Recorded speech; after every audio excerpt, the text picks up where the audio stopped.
Apakah sudah terlihat? Terlihat, Pak. Sudah terlihat, alhamdulillah. Baik ya. Jadi ini topik kuliah kita tentang media sosial dari konsep, karakteristik, jenisnya, dan etikanya. Etika menggunakan media sosial tentu saja. Ini definisinya, Anda sudah tahu semua, definisi media sosial adalah medium internet mungkin pengguna mempresentasikan dirinya maupun berinteraksi, kerjasama, berbagi, dan sebagainya. Ya.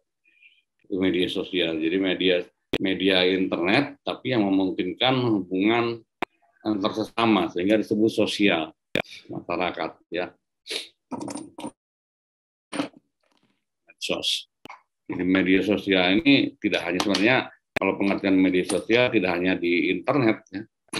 Yang offline juga banyak media sosial seperti forum-forum di masyarakat, pengajian, arisan, itu sebenarnya itu juga merupakan media sosial.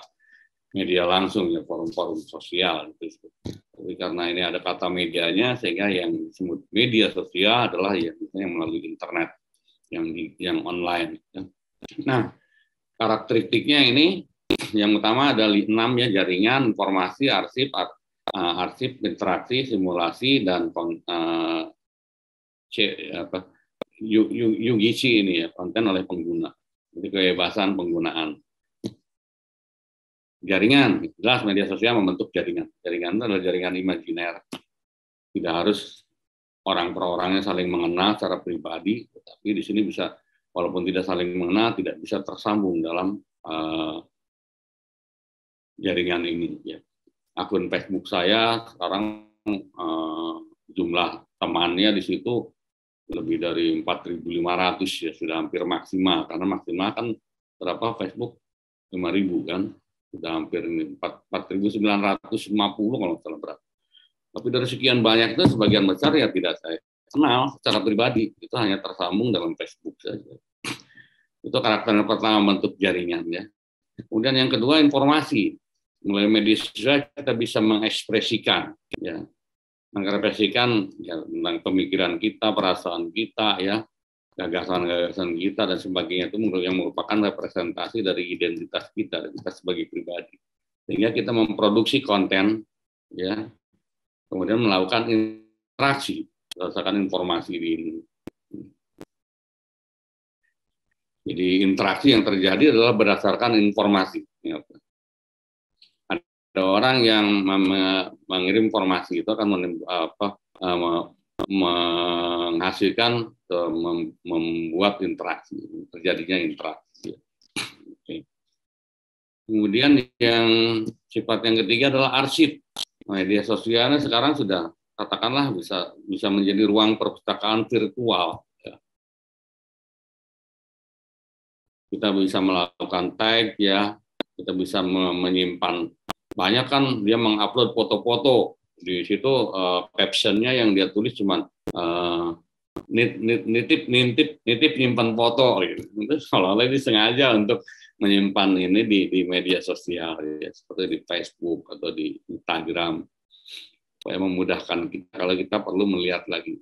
Nah, sekarang ini foto digital misalnya, dokumentasi kita ini tidak seperti waktu masih foto yang sebelum era digital ya, yang jadi lawan digital analog, yang dicetak pakai film itu kan disimpan, ada albumnya. Nah, kalau sekarang dengan banyak kita mau moto handphone juga ya, kadang-kadang foto tuh langsung ngambil tuh banyak, satu momen aja ngambil berapa kali. Nah itu sehingga kita foto ini tidak lagi diarsipkan, tapi yang diupload di media sosial itu bisa jadi arsip kita, karena yang diupload itu pasti foto yang kita anggap penting. Yang berikutnya, karakter media sosial adalah interactivity, ada interaksi. Kita bisa memberikan komen, bisa memberikan like ya, love di postingan orang lain, ya. Sehingga terjadi interaksi ya dengan pengguna yang lain di melalui media sosial. Kemudian yang karakter berikutnya adalah simulasi. Ingat yang disampaikan, media sosial itu hanya ya mirip dengan realitas ya, menggambarkan realitas, bahkan mirip. Tapi ingat, ini hanya mirip ya. tidak selalu sama dengan realitasnya, ya. Jadi di media sosial itu orang bisa istilahnya bisa menjadi siapa saja. Bisa menjadi siapa saja. Di situ ada aspek pencitraan segala yang mungkin kondisi sebenarnya tidak seperti itu. Bahkan di Instagram misalnya, ya, banyak foto-foto ini, foto mahasiswi misalkan, upload di Instagram, itu banyak foto yang istilahnya lebih indah dari aslinya. Kalau dulu zaman foto pakai dicetak dari film itu, orang yang layanan jasa cetak foto itu slogan mereka untuk menarik minat itu mencetak seindah aslinya. Ya. Sekarang tidak cukup hanya seindah aslinya. Sekarang bahkan yang digital ini lebih indah dari aslinya. Wah, lebih hebat kan?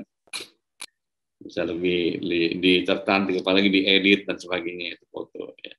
Nah itu ciri media sosial yang dari simulasi itu ya. Kemudian ciri lainnya adalah konten oleh pengguna.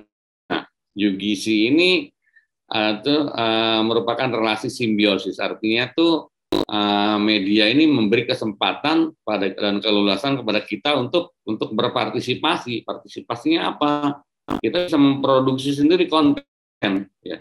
Kemudian menyebarkan konten. Kita bisa mengkonsumsi konten yang disebarkan oleh lain. Mengkonsumsi ini tidak hanya melihat, membaca, atau mendengar, tapi juga bisa kita mengambilnya itu, kita bisa modifikasi, kita bisa share juga kepada yang lain. Itu kebebasan yang disediakan dalam media sosial. Ya, oke. Nah, dan terakhir adalah penyebaran. Kita bisa menyebarkan dengan dua cara, melalui konten. Ya, kita menyebarkan informasi di WA, misalkan ya. Kita bisa menyebarkan informasi melalui Facebook, menulis status di Facebook, ya. Mengupload foto di Instagram, itu melalui konten. Yang kedua bisa juga melalui perangkat. Artinya kita bisa memperluas dari Instagram kita share ke Facebook, bisa ya. Dari YouTube kita share ke Facebook, dari YouTube bisa share ke WA dan sebagainya. Ini melalui perangkat, itu penyebaran. Nah itu karakter media sosial. Nah ini jenis-jenisnya. Media sosial itu ada 6 macam jenis ya, ada media jejaring sosial, ada jurnal online, ada mikroblog ya, ada media berbagi, media sharing, ada penanda sosial, ada media konten bersama. Media jejaring sosial, saya kira udah Anda tahu semua, itu yang paling populer di masyarakat kita ya. Facebook, LinkedIn itu jadi ada jurnal online, ya. Kita bisa membuat jurnal. Ya. Ini contoh di sini ya, ada kitchen training, ini tentang memasak, dan sebagainya. Kita bisa mengunggah aktivitas keseharian kita saling mengomentari dan sebagainya. Ya. Bisa sharing juga. Informasi yang kita posting di sini bisa di-share juga ke yang lain.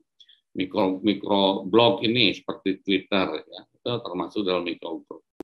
Ini media sosial yang memfasilitasi pengguna untuk menulis, mempublikasikan aktivitas. Ya. Tapi ada batasnya, batas maksimalnya. Sekarang 100 di Twitter itu 140, bukan 140 ya, kalau nggak salah 132 ya karakter, saya tidak tahu tepatnya, tapi sekitar itulah ya. Jadi bagaimana kita mengekspresikan perasaan, gagasan, ide kita ya, pemikiran kita hanya dalam pesan yang singkat ya, hanya 132 karakter, itu juga satu tantangan. Jadi, media berbagi, YouTube, Instagram ini berbagi, kita punya aktivitas apa, di-upload di situ. Orang lain bisa lihat. Saya sekarang sedang di MUBA. Oke, nanti fotonya saya upload di Instagram saya. Orang tahu, oh Pak Tisna sedang di MUBA. Kadang-kadang upload di buat dosen seperti saya itu hanya untuk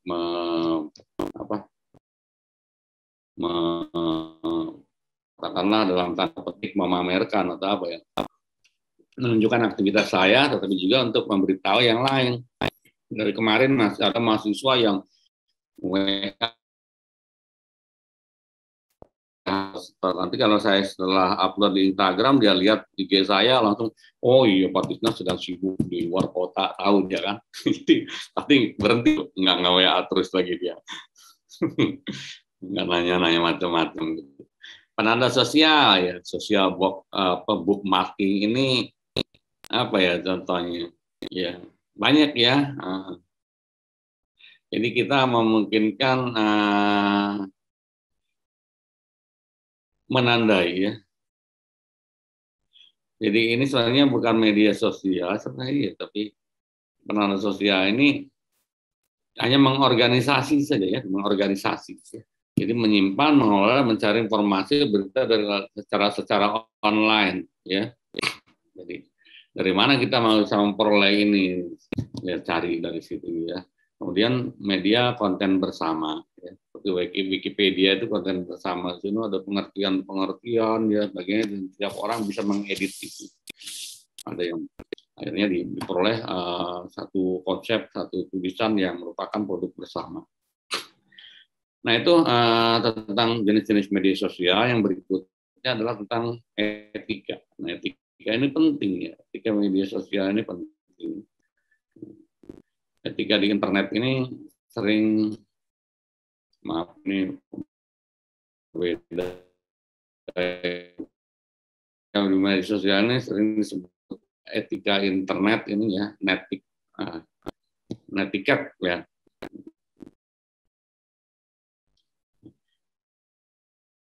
Ini merupakan konvensi dari norma-norma yang secara filosofi itu karena kita berperilaku di dalam media sosial itu saja ya. Mengapa penting gitu ya? Karena pertama latar belakang pengguna itu beda-beda. Ingat kalau kita ngomong langsung dengan orangnya secara tatap muka, kita bisa tentukan, bisa lakukan dengan cara yang pas ya.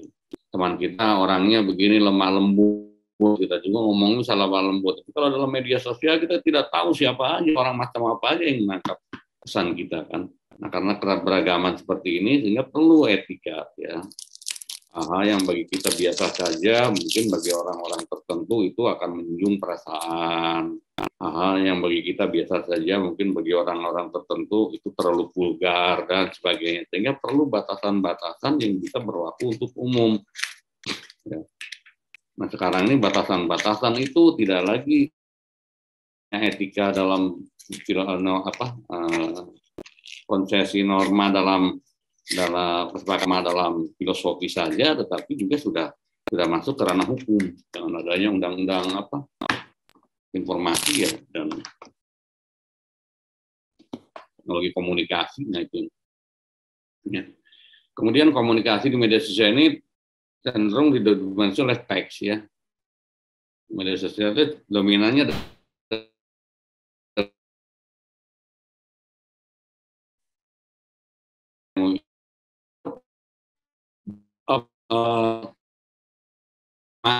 bisa saja berbeda.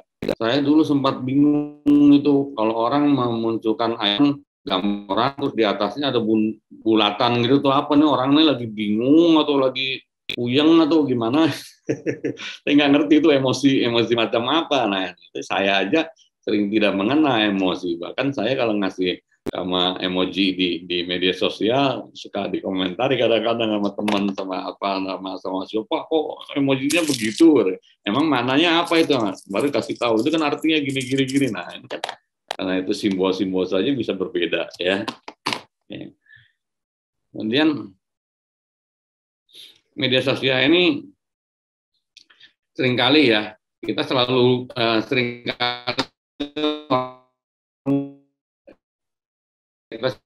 jadi apa yang kita terima, apa yang kita tangkap dari sebuah media sebenarnya saya pernah mengingatkan, kita harus ingat itu adalah fakta yang sudah dikonstruksi oleh media tersebut. Ya. Jadi belum tentu itu sesuai faktanya seperti itu. Itu hasil konstruksi. Konstruksi itu entah ada framing, ada signingnya ya, bagaimana dia mengemasnya dan sebagainya. Ya. Nah, tetapi tidak semua orang menyadari ini. Seringkali kita lupa, dianggapnya nyata saja. Nah, itu maka perlu etika ya. Jadi jangan sampai walaupun itu hanya hasil konstruksi kita, tapi dianggap nyata oleh orang-orang yang menerimanya, itu kan berbahaya. Ya. Kemudian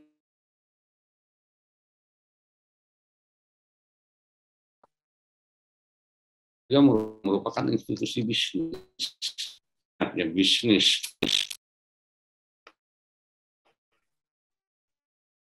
Dalam artian yang mendatangkan keuntungan finansial, itu seringkali orang yang dikejar itu. Jadi aspeknya saja.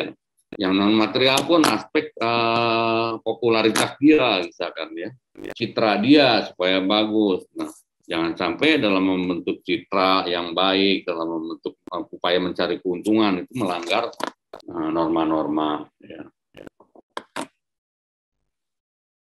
Iklan-iklan gitu ya. Instagram itu kan banyak. Kalau saya kan tidak dibuat private Instagramnya, dibebas. Banyak yang follower baru saya itu dia menawarkan obat kuat atau apa gitu. Nah itu kan untuk bisnis semacam ini itu bisa diatur dengan etika ya. Kemudian yang penting lagi, nah ini yang sangat krusial, ini adalah copy paste di media sosial ya. Ingat, walaupun itu media digital tapi tetap ada hak cipta. Ya, kalau saya membuat slide gitu, ada memuat gambar yang saya ambil dari internet, di bawahnya supaya saya sebutkan sumbernya dari mana itu ya, dari situs apa diambil gambar itu adalah dalam rangka memenuhi memenuhi ini penghormatan hak cipta ini ya. Jadi copy paste ini itu sangat tidak dianjurkan ya, bahkan ya tidak boleh itu copy paste itu namanya plagiasi. Kan ada yang biasanya gampang sekali. Ditambah lagi dengan kebiasaan orang Indonesia tuh pada dasarnya malas membaca tapi senang berkomentar. Belum juga sama dia dibaca sudah di-share ke yang lain, seolah-olah itu bukan dari teman gitu. Tidak jarang ya di grup WA itu memang ada yang secara konsisten sadar gitu dia suka sebut dari WA sebelah, nah gitu, paling tidak seperti itu, WA sebelah itu jadi bukan tulisan dia, tapi banyak yang di-copy oleh dia kemudian di-paste di WAG yang lain. Nah itu tidak bagus juga ya WA. Nah, mengapa sampai gampang copy paste ya? Karena itu tadi kebebasan kebebasan pengguna tadi. Kita bisa memproduksi konten ya. Kita bisa mengambil konten yang di-share oleh orang-orang lain, di-download atau dari apa, kemudian kita modifikasi ya. Jadi mungkin karena ya internet itu kan di situ gudangnya informasi ya. Informasi berserakan di sana ya. Dengan mudahnya kita mencari informasi apapun gitu. Saya pernah itu keong itu, tahu keong ya? yang merayap pelan sekali itu. Keong itu sebenarnya berapa senti sih panjangnya? Cari panjang keong, ada nongol informasi itu, bayangkan. Yang kecil seperti itu. Undur-undur ya, binatang undur-undur itu hidupnya berapa lama, umur hidup undur-undur, keluar dapat tuh informasi itu, bayangkan ya. Ini sudah melimpah informasi itu di internet. Nah, jadi internet itu merupakan media penyimpanan dengan kapasitasnya sangat besar, sehingga orang itu bisa saja mengambil informasi apapun dari situ ya, dan menggunakannya tanpa menyebutkan dari mana itu sumbernya. Banyak kan, apalagi blog-blog pribadi menyampaikan satu tulisan, tapi tidak ada daftar pustakanya kan, di mana sumber dia, banyak tidak menyebutkan itu. Nah ini sebenarnya satu pelanggaran dari hak cipta itu ya. Nah untuk di Indonesia ini ada undang-undang yang mengatur itu, ya. Undang-undang tentang hak cipta dan kemudian undang-undang tentang informasi dan transaksi elektronik, ada aturannya. Sehingga itu kalau yang melanggar ya ada konsekuensi hukumnya. Nah ini biasanya ada tanda kalau di internet seperti ini, kalau C begini berarti ini punya hak copyright. Tapi kalau ini dibalik copyleft ini ya, bukan copyright, copyleft ini boleh. Biasanya ya meng-share ini dengan tanda ini artinya boleh, kita bebas untuk mengakses itu, untuk menggunakan ciptaannya. Kemudian lagi yang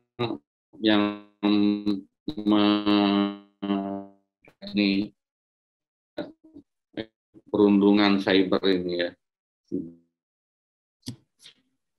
Saya kira Anda sudah tahu apa itu cyberbullying itu ya. Kemudian ya itu. Kemudian aspek hukum di media sosial. Oke, ini sudah disebutkan ada undang-undang informasi transaksi elektronik, jadi bisa ada pasal-pasal yang bisa digunakan untuk menjerat pelanggaran dilakukan dalam media sosial dan internet pada umumnya, ya, secara lebih umum. Gitu. Nah, kategorinya kejahatannya kalau kita rujuk pada undang-undang ada akses tidak sah, itu memasuki sistem komputer, apalagi itu merupakan penyimpanan rahasia ya, itu apa namanya? Istilahnya kalau orang yang masuk tanpa izin, masuk paksa tanpa izin, hacker ya. Hacker itu beberapa waktu yang lalu WA saya aja ada yang menghack ya, saya tahunya dari ada teman saya menelpon, ada saudara saya menelpon, kenapa sih masa lu mau minjem duit 25 juta ke gue? Waduh, kapan saya bilang itu WA? Wah, itu berarti ada yang nge-hack. Nah, seperti itu kan itu sudah satu kejahatan, itu masuk kategori akses tidak sah. Konten ilegal, memasukkan data informasi yang tidak benar, ya, tidak benar, ya, tidak etis. Kemudian melanggar hukum atau melanggar ketertiban umum, melanggar norma, ya itu konten ilegal. Seperti pornografi, melanggar copyright, ya, terorisme virtual, perjudian. Orang banyak saya terima SMS itu yang menawarkan apa ya, judi apa namanya itu, jenis judinya itu sering tawarkan di SMS itu. Nah itu juga sebenarnya sudah konten ilegal, data ilegal, pemalsuan kartu kredit, menjiplakan situs ya, tiba-tiba ada situs, pernah ada foto saya, bukan saya atau orang lain yang membuatnya. Nah ini itu satu pelanggaran.